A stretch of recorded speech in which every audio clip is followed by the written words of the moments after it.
ايوب سمعنا. وقلت لك جيبهن وافرشهن ونحسب وبي كبد السرى وياي السرى يتعب واجيب ابسط شطر ينغلب. تدري شلون؟ اذا شعر الشمس يتكشف المغرب. الله. البيت البي فراغ من الورق للنار. احاسبهن قبل والنار للمذنب.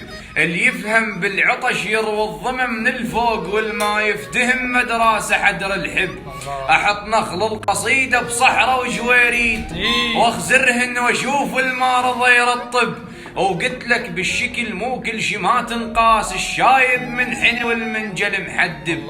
وشيمت الشعر وانترس عقل الجاي يسمع وانت توك طالع تحطب. ترستك والخلل شعرك بطن تابوت يرجع فارغ وبعزازنا يغرب. ضحك سن القصيدة بوجه المعزيات ونكث جف هالاسامي الروسهن متهب.